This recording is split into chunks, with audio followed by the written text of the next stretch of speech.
Thank you. My name is Nigel Hallett, Chief Executive of CHS Group. Just say a bit about CHS if you haven't heard of us. We have 1,000 affordable homes in the city. Last year we provided personal care to 232 frail old people in the city. We educated 42 children in our children's nursery, and we helped 88 households with money and debt problems and increased their incomes by £258,000 a year as a result of our interventions. The motion sets out some of the real problems and threats that have resulted from the budget announcement, and it's certainly worth adding from our perspective that the right to buy will also have a very seriously detrimental impact on the affordable housing resources available in Cambridge. What I wanted to draw attention to really were three particular issues that affect us as a housing association. And those are loss of income, loss of independence, and the increased cost of future borrowing. So the loss of income that we face, like yourselves, as a result of the cut in rents, that takes £2.5 million out of our business plan over the next 4 years. Inevitably, we're going to have to look really hard for savings to manage that and try to protect services. But again, it's almost inevitable that there will be an effect on services we provide, particularly for services, personal support and care, which are already suffering under previous public spending cuts. The loss of independence is a slightly more obscure point, but in the long term could be very substantial. Housing associations are required by the government's regulator to have very robust business plans that protect us against future shocks and ensure the business can continue. The government's interventions have provided a series of unexpected knocks to our business plan, and the regulator has already written to us to tell us that it expects us to produce robust plans to be able to withstand those sorts of changes. The increased level of government intervention in what charitable housing associations do will inevitably, I think, require us to have more underused capacity to be able to withstand future shocks. So that's likely to mean the resources we have available for future services are reduced so that we have capacity to manage those shocks. And the final point about the increased cost of borrowing, there's obviously a direct connection in that the fall in rents will mean that our properties in income terms are worth less, and therefore lenders will require us to provide more security for a loan of the same amount. That will inevitably reduce our capacity to borrow money and build new homes in the future. And there's also the point,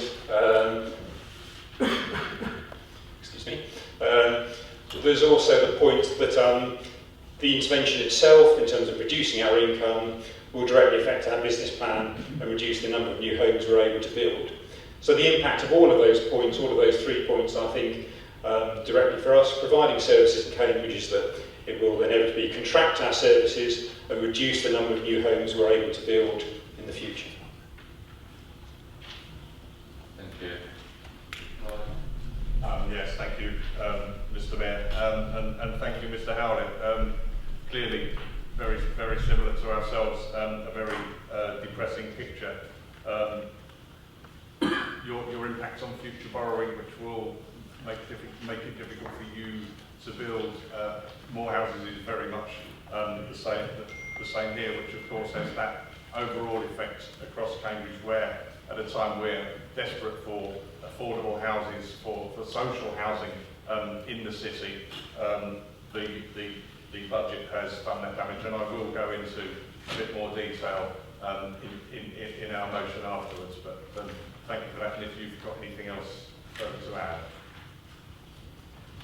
If I could, there are two specific things I'd like to draw your attention to ask our MPs to try to protect or to effect as the legislation passes through Parliament.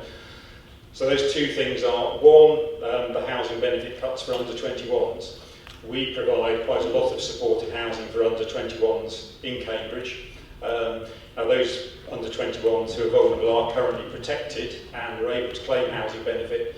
At the moment we're concerned that there is no published provision in the legislation so far that will protect both people who are currently vulnerable but also people who are moving on from our supported housing.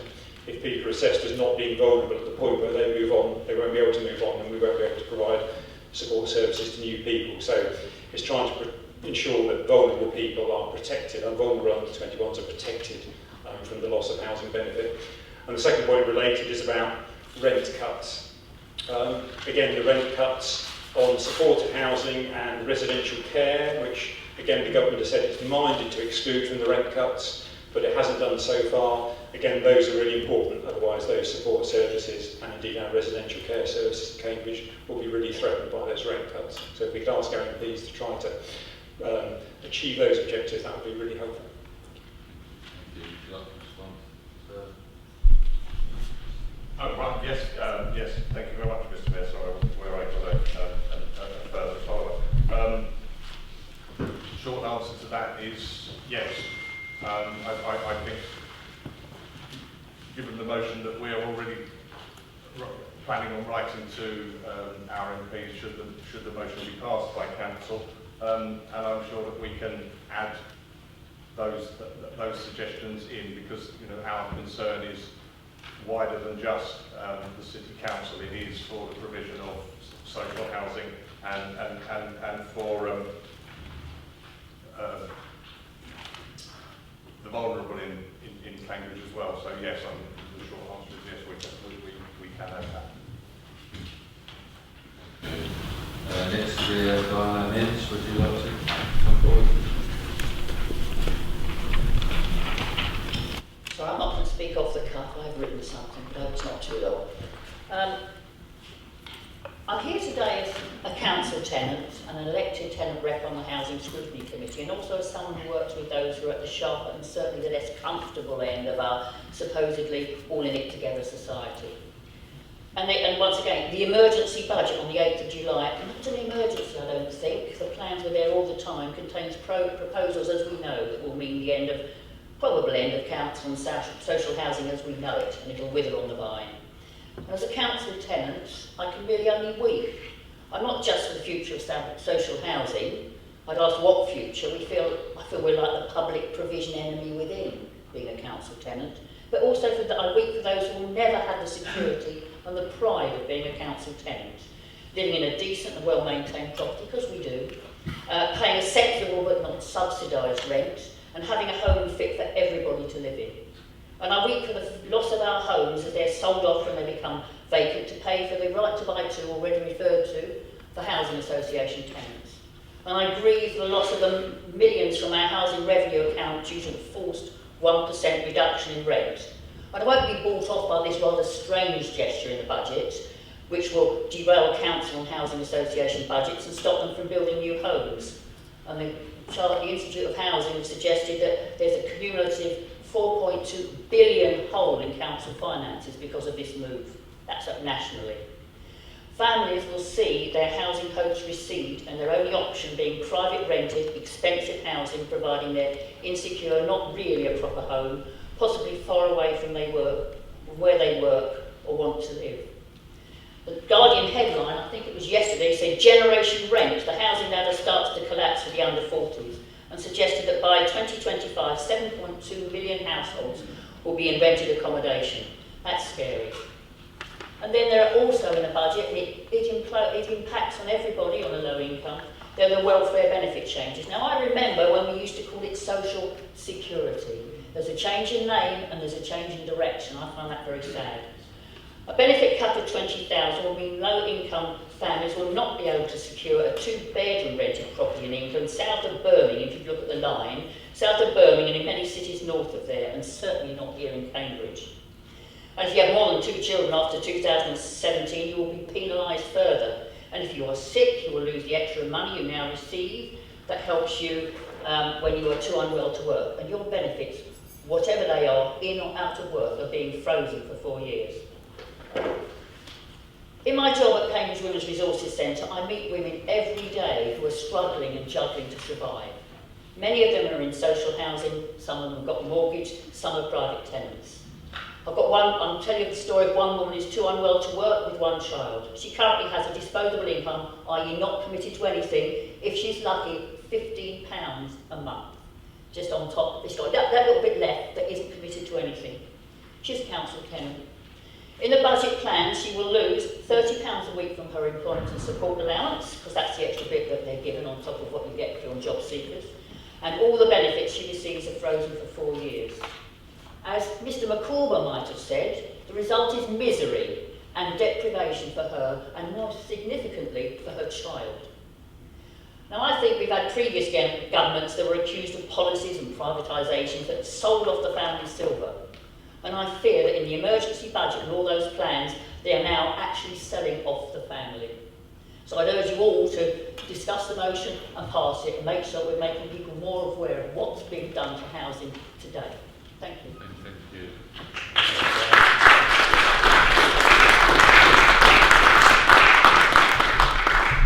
Yeah, thank you, Mr. Mayor. Thank you, Diana, for that.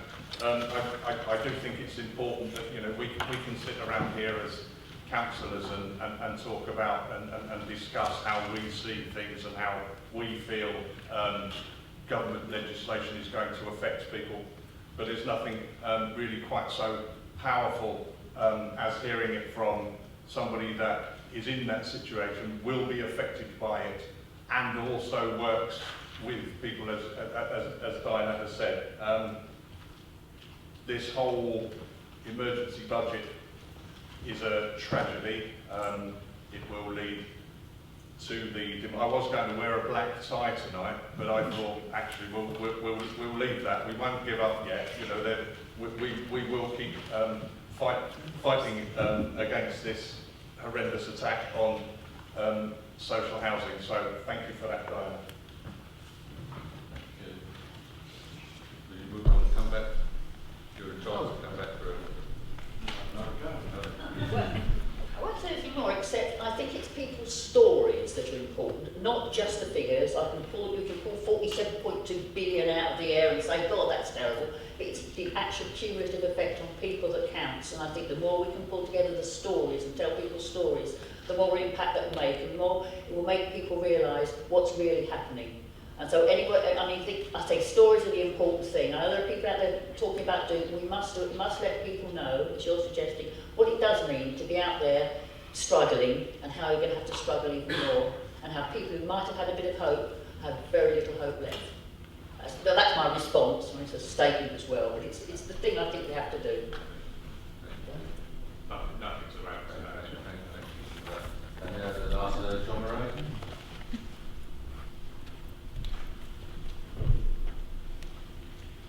Right, I'm going to concentrate mostly on this question of the way council housing has been residualised over a long period of time. That's now going to get a lot worse.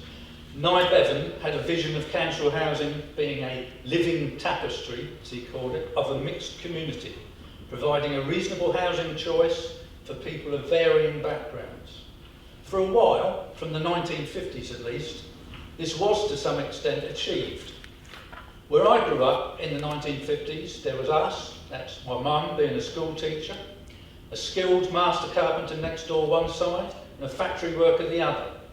And there was a similar pattern all over our very large estate. White collar, blue collar, skilled, unskilled workers. It was the norm.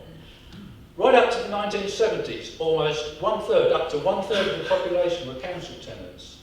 Since 1980 onwards, the trend has been towards marginalising council and housing association tenants with the decline of the stock, especially, of course, through the right to buy, with very little replacement. The result has been a massive waiting list.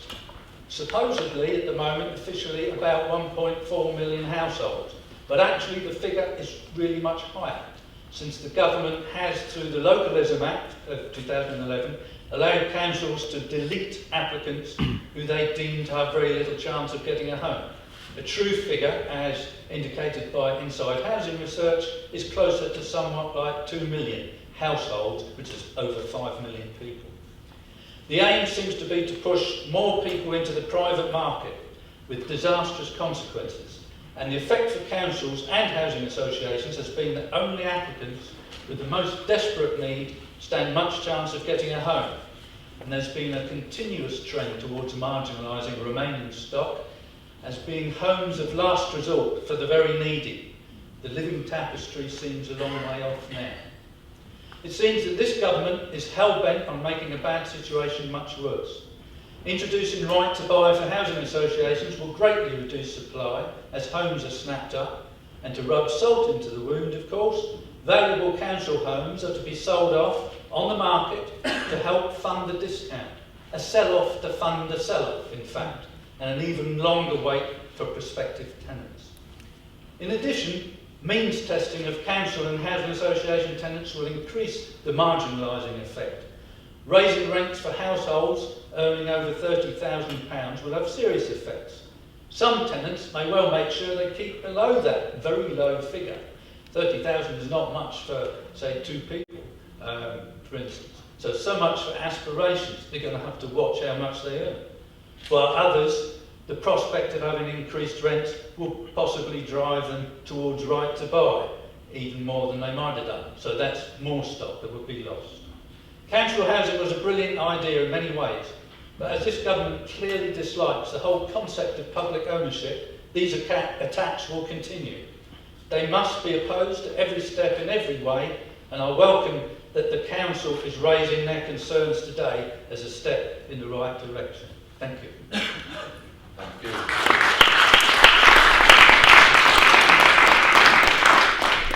Thank you, Mr. Thank you, John. And again, you know, the continuing story. What was interesting about it was your opening remarks, John, about how it was, what council estates were, a little bit of a sort of history of council estates at a time when successive governments, Labour governments and Tory governments, were falling over each other to promise to build more houses than the other. It was a sort of something of a badge of honour to say which one would build the most social homes. That has obviously died because, as you quite rightly pointed out, there is this dislike of the current government of council housing, or frankly anything that isn't privately owned. As I said earlier, and you've alluded to, we will keep fighting this. We will put as much pressure as we can on the 2 members of Parliament that cover Cambridge City, and hope that somewhere along the line the government recognise the damage that they are doing, A, to councils, but to the housing in areas like this, and of course to the people that can least afford market or even sub-market rented housing. Thank you. John, you can follow up next one, please. No? That's all. No, okay, thank you. Now next we're going to the motion 7B, as we said earlier. So we turn to motion 7B, considered by the council. I call on Councillor Price to move the motion. Thank you, Mr. Mayor, and I'm grateful to you for allowing this motion to come forward in the agenda, so that those people that have taken the time to come and address the council on this very issue don't have to wait all evening and go through everything else that we're going to go through after this, and they can sort of see and hear the outcome of this motion. Now, I've written this out quite carefully, Mr. Mayor, in order that I don't get angry and begin to rant. I'm sure you will pull me up if I begin to rant. Well, a good rant will do. You've already heard from the public speakers the fears that many hold for the future after George Osborne's emergency budget. Fears that I and this council share. Well, this is nothing but an all-out assault on social housing, and especially on stock-owning councils. It is an assault which has been going on since 2010, and now from the Tories it is motivated by an ideological, some may say pathological, dislike of the concept of social housing as one of the great pillars of the welfare state. I say welfare state almost cautiously, because since 2010 it has become a derogatory term, but it's only a century since the liberal reforms of 1906, and only decades since the Labour government of 1945 tackled what Beveridge called the giant evils of squalor, ignorance, want, idleness and disease. And it was social housing that ended the squalor that so many lived in, but it is clear that under the Tories it is seen as a last resort only. The idea of mixed communities, as John Murray spoke of earlier, has gone with home ownership their only real goal. So grant for building new social housing has fallen from a high of 75% in the early 90s to around 14% now, and it is linked to charging near market rents that are beyond the means of many. As with grant for running councils, it's not difficult to see that soon there will be no grant at all for building social homes, and the expectation will be to build homes for sale or at market rents on council land, using the profit to provide very few council homes. Now, I know that my colleague Councillor Todd Jones is going to talk about the impacts of the numerous so-called welfare reforms on the many in Cambridge who are on low and average incomes and increasingly priced out of both social private rents, so I'll restrict myself to the other parts of this motion, such as the 1% rent cut and the so-called pay to stay. Of course, on the surface, a rent cut must seem like good news for tenants.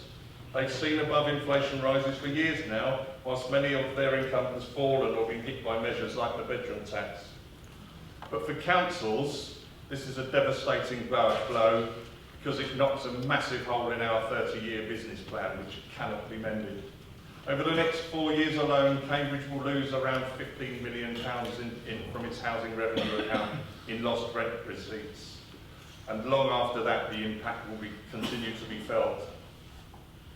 For a council like this, we have very little room under our debt cap. Our rent receipts, which we counted on not just to keep our supported services to tenants, but to improve our council estates and to build new council homes. When George Osborne tore up the rent settlement he agreed with housing providers only last year, he was in reality tearing up plans by councils and housing associations to build what the National Housing Federation has estimated to be 27,000 new social homes. A 1% cut in rent for 4 years for tenants actually means a 12% cut in income for housing providers by 2020. The reality is that what might seem good news for tenants this month will be very, very bad news for them next year, when we have to make severe savings to services and rework our plans for building new homes. I said the emergency budget was an assault aimed at, especially at stock-owning councils, and nothing makes that clearer than pay-to-stay proposal. A household income of £30,000 is the income of 2 people earning just above the new minimum wage, certainly not a national living wage. So any increase in their rent will hit them hard. It's certainly a disincentive to those just below £30,000 to increase their income through more work. For the council, it will mean a major new and costly exercise in collecting income levels from all our tenants on an ongoing basis, tearing up current contracts and issuing new ones, to say nothing of treating social sector tenants like second-class citizens, forced to disclose what they earn. Yet the sting in the tail is that, unlike housing associations, we won't even get to keep the additional rent collected. It will go straight to the Treasury, probably for more of their schemes to benefit private sector landlords. It is impossible for me not to mention here the attack on our council stock that we know is coming through the plans to extend right to buy to housing associations and pay for it by forcing councils to sell off much of our own housing stock on the open market. Now, we're still waiting for much of the detail, but we already know, for example, that we stand to lose almost all of our one-bedroom bungalows that are so cherished across the city, and that we're almost certain will not be all. When we took control of this council a year ago, we had a real vision of how to tackle the housing affordability crisis in Cambridge and how to keep our city a place where we can all afford to live and work. That vision is still there, but it's going to be a lot harder now, as so many of the Tory policies are little more than a political exercise in social cleansing, pushing low-income families out of the expensive south and east of the county to cheaper areas. Taken together, the measures in the emergency budget, the plans for Right to Buy 2 and other threats like ending lifetime tenancies will mean that those on a housing needs register waiting far, far longer for a decent and secure home to call their own, and even more increases in homelessness, the need for temporary housing and demand for support from our discretionary housing payment funds. It will mean more people pushed into the private rental sector and an ever higher national bill for housing benefit. which sort of takes away the idea that that George Osborne would have you believe that this is designed to cut the National Housing Benefit Bill. It may be a price that the Tory party is willing to pay in their pursuit of home ownership, but I hope this chamber will say unanimously that is not the price Cambridge is willing to pay. We will need to continue fighting here for our real freedoms to improve housing choices for our residents. And we will do that together, certainly with our new MP for Cambridge, Daniel Zeichner at Westminster, and I hope also with Cambridge's other MP, Heidi Allen. Mr Mayor, I move. Thank you. Do I call for a council in second? Todd Jones, would you like to sit it down? Thank you, Mr Mayor. Government emergency budget not only has huge implications for the housing revenue account and the council's house building programme, as you've heard, but leaves our revenue and benefit section and housing needs service facing an acute challenge in respect to the poorest and most vulnerable people they seek to support. The reduction in the overall benefit cap is estimated to affect over 150 families amongst our council tenants and also amongst housing association tenants, and I fear this is just the start. Under the new cap, the average reduction in housing benefit will be around £76 a week, reducing from £127.50 to £51.50. And if these estimates are correct, the loss in housing benefit to Cambridge residents will be approximately £500 a year. Cambridge local housing allowance rates are already well behind actual rents, and Cambridge will be even more unaffordable to housing benefit claimants. Although the budget saw an increase in the discretionary housing payment, it is very, very unlikely that the additional fund will mitigate the impact of the welfare cuts. Potential impact on homelessness and the pressure on the housing needs register is significant. Homelessness, of course, can take many forms. It doesn't simply mean people fall asleep rough. It is rising in the United Kingdom and acute in Cambridge. From 2008 to 2014, there were around 180 applications based on homelessness through the Housing Advice Service. This rose to 262 applications in the last financial year alone, and 97 applications in Q1 this financial year, an unprecedented number. Given the pressure on homelessness applications being accepted, the demand upon the housing needs register is intense and will increase as a result of the proposed welfare cuts. The implications for individuals and families already on the register and bidding through HomeLink will of course reduce their chances of successfully bidding for property. Unlike housing associations,